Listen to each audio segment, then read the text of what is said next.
Astronomers from around the world are expressing excitement about a radio signal coming from deep space. New Scientist magazine reports some say it might be a signal from an alien civilization. The signal coming from a point between the Pisces and Aries constellations has been detected 3 times by the S.E.T.I radio telescope in Puerto Rico. The giant antenna uses a worldwide network of personal computers to sift radio signals from space. Sounds like a movie. It does. Contact, maybe? Yeah, Thank you, Bill. Bay Area scientists today said we need to decide what we're going to say to extraterrestrials. A recent discovery of a mystery signal, along with new technology, are leading some to predict we'll soon have a chance for a cosmic conversation. It's really startling when you think about it. KTVU Health and Science Editor John Fowler is here now with more. John? Startling it is, and it could be humanity's most important message, a simple hello.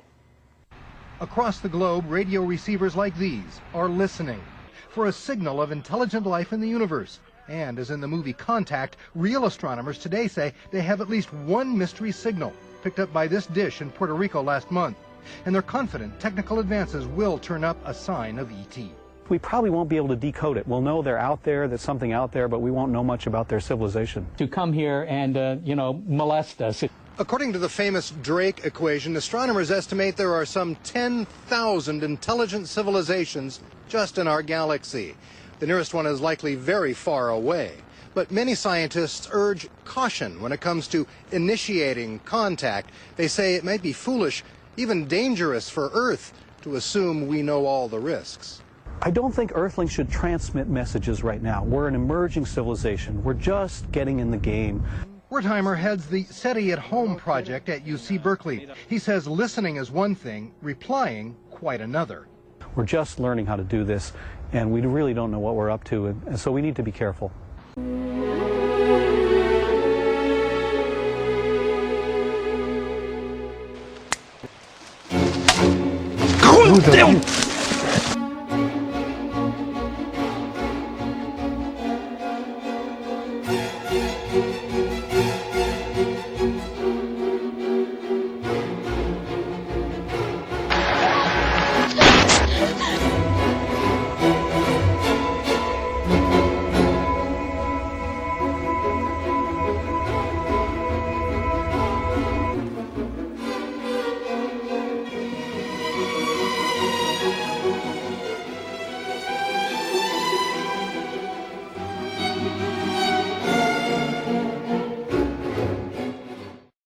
But in 2001, suddenly the media paid some interest, because then something appeared that was almost impossible to overlook.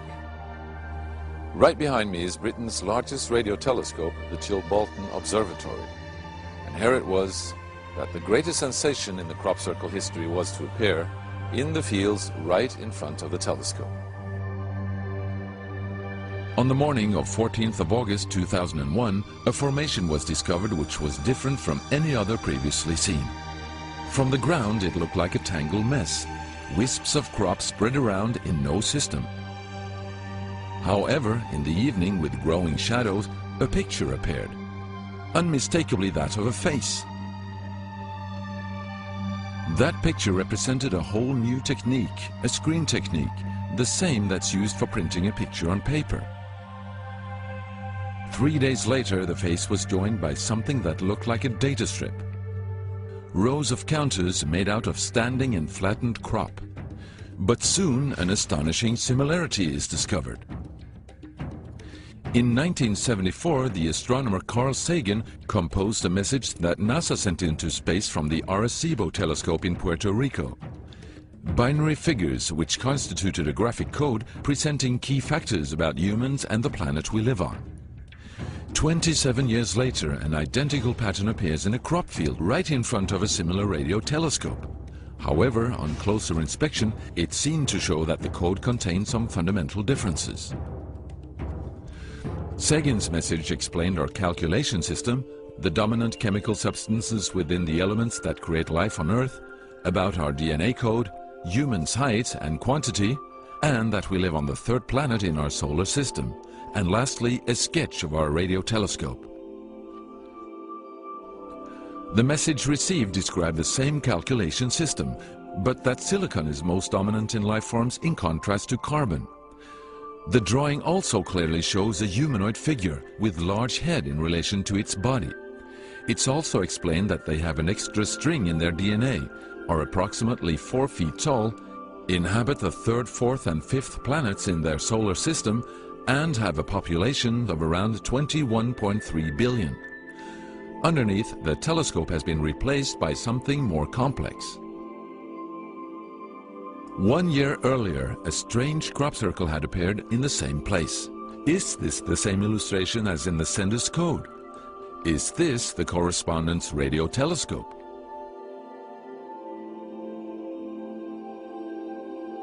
If this is not an extremely clever and well-calculated joke conducted by humans, is it a serious response from an alien civilization? The Chilbolton crop formations really gave new life to the speculations of who is behind this. Is it aliens? Where do they come from? And what is their purpose of this type of communication? The following year, very nearly on the same day, a new picture appears that gives new force to the alien theory, this time in Crabwood, near the town of Winchester in Hampshire. Once again we see a face, but this time there is an unmistakable resemblance to something extraterrestrial. The picture also contains a print, somewhat similar to that of a CD, with something that appears to be a coded message. This formation also has a new type of design, this time with horizontal line patterns of variable thickness, similar to that of a TV picture. The message on the disc is similar to a spiral band built up of many boxes. But data expert Paul Weige manages to decipher the message. And I had to enlarge the disc quite substantially on the computer and run some image analysis over it to make it clear so that I could see what was a standing tuft and what was flattened. And while I was doing this, I noticed that every so often there was almost a mistake in the diagram. It was like there was a tuft, where the little square tuft, it had done sort of half size. I thought that's a bit odd, and it seemed fairly regular. I was going round, and I sort of counted up, and it was sort of literally every sort of 8 bytes or whatever. And I thought, oh, 8 bytes, and yeah, from computer side, is obviously some sort of binary code.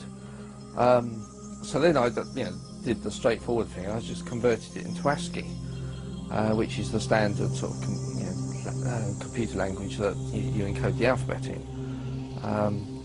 And of course I then started to get words forming out, and I thought, I'm getting somewhere here. So I then did the whole thing for the whole lot, and got this message. The message is in English and reads as follows: Beware the bearers of false gifts and their broken promises. Much pain, but still time. There is good out there. We oppose deception. Conduit closing. Many have been surprised by this message. Are there aliens with such faces that we should be aware of? Or is this a picture of the sender? Does this indicate the start of actual close contact with neighbors in the universe? My own, and this is only a hypothesis, belief about this, is that there's an effort of the extraterrestrials are gradually trying to communicate with us. A very slow process, giving us a lot of time to digest the fact that we may not be alone here.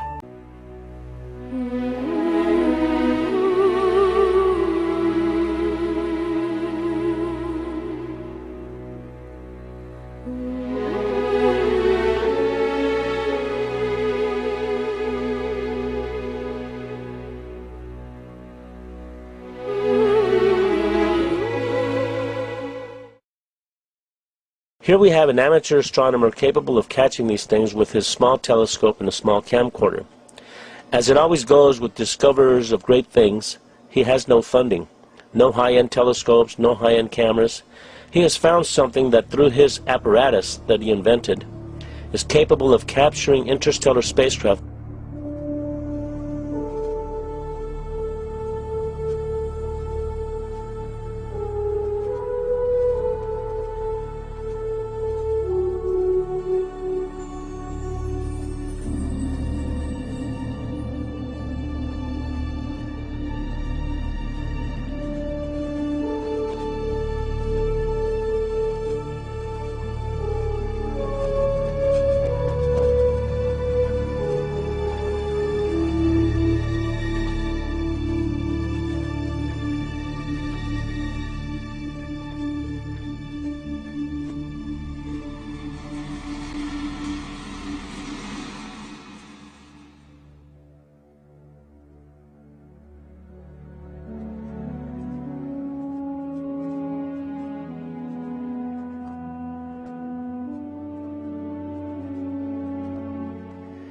If the starships that John Leonard Walton has captured in deep space are ours, then I am glad we have them out there protecting our planet.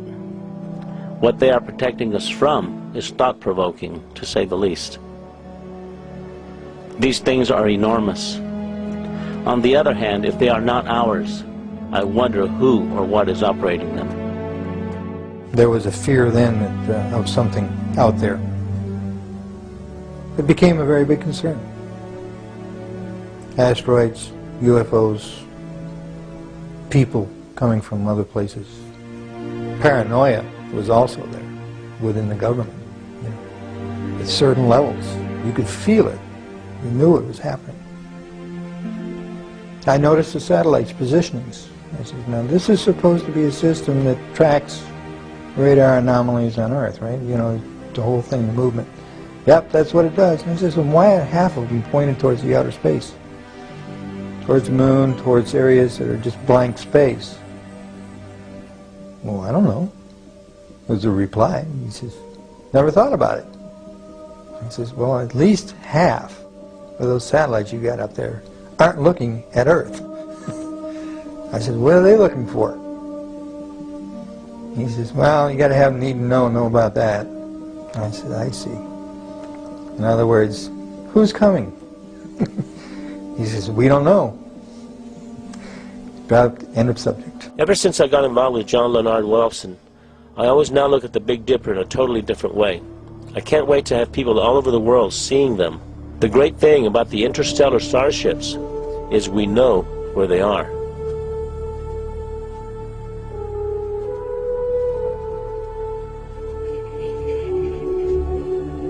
One of the scientists said it's the Star Wars project. Okay, if that's the case, where were we when they put these things up there? When one thinks how much one large structure weighs, it's inconceivable how we got it into deep space. The machinery it would take to construct one of these things is no less conceivable. And the fact that they can expand and transform into different shapes in deep space is extraordinary. There are questions I have. If they are man-made, then we must have technologies that are way beyond our comprehension. What kind of energy systems are being applied here? This is one big puzzle that has yet to be solved, or at the very least, acknowledged.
As John Leonard Walton follows them with his telescope, they are in perfect sync with the Earth's orbit, posing as a star in Orion's belt, the Big Dipper, Vega, or in other constellations. This means that perhaps if one structure is 2.5 light years away, it may be orbiting around Earth at millions of miles per hour. With those kinds of velocities, and with the capability of being able to effortlessly change and transform, it takes an enormous amount of energy. What kind of alloys are they made of that allows them to transform and retract at these velocities in deep space?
has taken us at least 10 years for the United States, with the help of Russia and other countries, to construct the space station.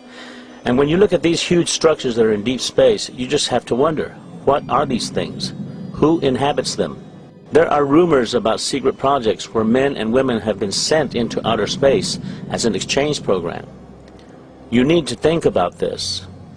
We have wars going on right now here on Earth. Our planet is in turmoil. People of the Earth have no concept as to what reality is anymore. We are too busy fighting terrorists, too busy looking out for human enemies. Is something more sinister awaiting our planet? Are we under observation and under close scrutiny? We don't know what we are about to learn about the interstellar communities that are obviously among us, orbiting our planet in our immediate solar system. For the moment, we have barely tipped the iceberg.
Here we have an even more amazing piece, and you know, you are all some of the first ones to see these. And you can see again we have a solar system.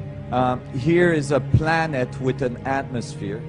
There's a ship here and a ship here, and there's a nice little blow up of what's inside the dome of the ship, in case you're confused about what it is. And this is as well, you know, you can see the steps here, typical of, you know, pyramidal step pyramids. And here we can see that this ship is following a comet that is coming at the Earth, or at least at the planet that's here. And you can see that this UFO, right, which you can see is moving at high velocity, is doing something to push the comet. So this could be a representation of an event either in our past or in our future. So if here you have, you know, you shouldn't be recording this. No recording. Okay, so here we have other pieces. Again, we have a solar system. The sun is very clear here. We have a planet with an atmosphere. We have another planet here, and we got an ascending ship here, another one down there, and then one inside the sun flare. So here, so here we see a UFO coming out of the sun. It's very specific.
They're called crop circles, huge geometrically perfect shapes that literally appear overnight, carved right out of farmers' fields. Some believe they're UFO landing pads. Others think they might be some sort of cosmic road sign. And, of course, many people just think they are hoaxes. Recently, the story of these crop circles took a dramatic turn. For the first time, physical evidence of their creation may have been discovered. At first glance, they look like ancient Roman dinnerware, but some believe they are something far more dramatic, extraterrestrial artifacts left behind by the crop circle's mysterious creators. The plate is like a map, the map of the crop circles. You know, the same signs you saw on the fields, you saw on the plate. These are ancient sacred symbols, and in my opinion, the phenomenon appears to reawaken our hidden memories of these ancient symbols of communication, to tell mankind that we are really entering a new age, the age when the gods return. All indications are that this is part of a pattern of powerful, unusual intelligence showing itself on the planet. Is an alien power drawing messages on a canvas of grain? Are these circles an elaborate global hoax? Our story of the latest development in this mystery begins on the morning of July 20th, 1991, when jogger Hans Slan discovered these patterns carved into the wheat fields of Grasdorf, Germany. 150 feet long and 50 feet wide, they were inscribed with ancient symbols that appeared to be in the lost Celtic language. This is a message. This is indeed a message by a non-human intelligence. After receiving a telephone tip, local journalist Claudia Briebach was one of the first investigators to arrive on the scene. She immediately ordered a series of aerial photographs for analysis. They were just huge. They were really amazing because they were so huge, and I first thought it couldn't be a human being doing this. If it's a human being having done this, it's a genius, really. Because I think it was about 100 meters long, and the circles were exactly made, and it was really beautiful. Our investigative team invited German researcher and author Michael Hessemann to analyze the origins of the Grasdorf circles. He began with a land survey to determine if the circles could possibly be a hoax. If you fake them, you would really align them with the tram lines. But they are not in alignment to the tram lines. And it is exactly in an east-west alignment. And so really guide me to the conclusion that we have a real phenomenon and that they are not made by human beings. Analysis of soil and plant samples taken from the Grasdorf circles revealed some unusual characteristics. The stalks are bent but not broken. They lay down one by the next one next to each other in a circular pattern. We found molecular changes, we found genetic changes, we found all indications of a great heat. Scientific tests performed by the Technical University in Berlin showed radiation levels inside the crop circles that were 172% higher than in the field around it. In April, psychic Helga Lundström visited another section of the Grasdorf fields, where the unexplained phenomena had been captured on film. This is amazing. She really detected the right side of what we call the sun wheel, what is one of the circles we had in the pictogram. And it is really amazing how she, after 2.5 years, really detected the right side for this formation here. The mystery intensified when metal detector tests of the crop circles uncovered 3 unusual metal plates. Each plate contained an image of the crop circle pictograph, exactly the same design that had been carved on the wheat fields. German historian Moshkote Litvas helped analyze these metal plates that were found to be made of precious metals, bronze, silver and gold. I went with the plates with another man together to Berlin. There is an examination institute, a very, very big institute, and they found there is only silver in the silver plate, and the bronze is very unusual. We have never seen metallic plates like this. If you look on this picture, you see there are a lot of circles. But there are only 3 circles surrounded by half circles. And that are the places they found the 3 plates. In all the other circles, they found nothing. How could such elaborate designs appear overnight in the darkness? Why did these huge symbols mirror the images of the metal plates? These are only 2 of the many questions that surround these mysterious circles.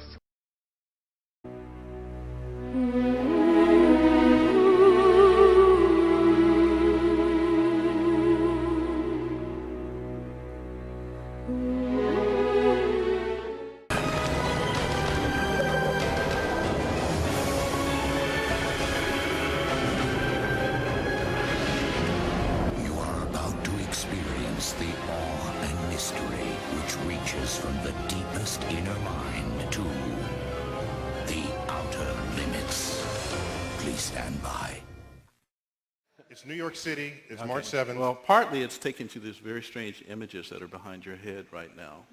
These are pictures of equations. I've been, for the last 15 years, trying to answer the kinds of questions that my colleagues here have been raising. And what I've come to understand is that there are these incredible pictures that contain all the information of a set of equations that are related to string theory. And it's even more bizarre than that, because when you then try to understand these pictures, you find out that buried in them are computer codes just like the type that you find in a browser when you go surf the web. You're saying your attempt to understand the fundamental operations of nature leads you to a set of equations that are indistinguishable from the equations that drive search engines and browsers on our computers. That is correct. So, wait, I have to just be silent for a minute here. So you're saying as you dig deeper, you find computer code writ in the fabric of the cosmos? Into the equations that we want to use to describe the cosmos, yes.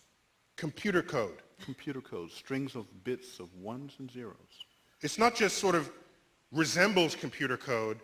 You're saying it is computer code. It's not even just is computer code. It's a special kind of computer code that was invented by a scientist named Claude Shannon in the 1940s. That's what we find very, very deeply inside the equations that occur in string theory and in general in systems that we say are supersymmetric. Some of those codes are showing on the screen behind you right now. They don't look like codes, but these pictures, which we call adinkras, are graphical representations of sets of equations that are based on codes. That in the description of our universe, that is a supersymmetrical universe, which we were going to test in the LHC. If you believe that description, I can show you the presence of these codes. That's my statement. Do you have any predictions in your ideas or any ways to test any of your ideas any more than, say, the guy over on the screen? The work that I'm doing is, in fact, so theoretical that we don't understand yet whether it is even possible to complete the program. We have found these strange graphs. We know that they are equivalent to equations, and we have found in these equations computer codes. And so that's where we are right now. So I cannot give you a prediction. This work is less than 2 years old. But it's not that you recognize that you will need a prediction in order to... Someone recently asked me, said, well, you don't care about experiments, do you? And I said, no, that's exactly wrong, because you see, I have spent my career as a researcher worrying about supersymmetry. I would want to see an experiment before I shuffle off this mortal coil so that I know that I did not waste my entire professional life. This is towards Dr. Gates. I'm curious about your theory. You say there's computer code in these equations. Now, computer code is generally just instructions for a processor. And I'm curious as to what the instructions you're finding are. And if you're not sure what's to say that it's actually computer code, I mean, theoretically, the number pi has all the data that's ever existed. Well, we say that they're computer codes. You mean the digits in pi? Yes. Yes. Okay. We say they're computer codes, first of all, because the structure of the equation is such that they dictate that there are certain things that are actually strings of ones and zeros. That's just digital data. But it's not just random ones and zeros. As I mentioned earlier, let me talk about something that you probably do every day, but I don't know if you're a computer scientist or not. Most of us sit at our... Sounds that kind of fluency, I said. Okay, well, most of us sit at our computer screens and we type on the keyboards, and we then send these, if we're using a browser, we're sending strings of ones and zeros elsewhere. But on the other hand, in the transmission process, there's always some fluctuations. So 0 that you type here because of static in line might be read as a 1 at the other end and vice versa. And so in fact, when you sit and type on the keyboard, your computer's doing something behind your back. Namely, it throws in a bunch of extra ones and zeros, and these things are called error correcting codes, so that the computer at the other end can look at the whole collection of what you typed plus what was sent and figure out if there were bits that were being flipped back and forth. And that's how you get accurate transmission of digital data. Among the codes that are used for this purpose are a special class of codes that are called block linear self-dual error correcting codes. They were first, in fact, the Shannon extended checksum code is an example of one of these things. These are the codes that we find buried in the equations. Not just any code, but these self-dual error correcting block codes. It's quite remarkable for anyone that I've talked to. We have no idea what these things are doing there. Any literature out? I'm sorry? Do you have any literature out that... I can give you technical references that almost nobody in the world can understand. But Jim, I thought you had a popular level article on this? Thank you. Yes, actually, so this past June, the British journal Physics World asked me to write a popular level description of what we have found. So in the June edition of Physics World, and it's published in London, the cover story is called Symbols of Power. It's about these weird symbols that have been showing behind us. We call these things adinkras. And so for a popular level description, yes, we've written that. But other than this one popular level description, it's all technical gobbledygook. Wonderful. And that's a technical term, by the way. Gobbledygook. Thank you.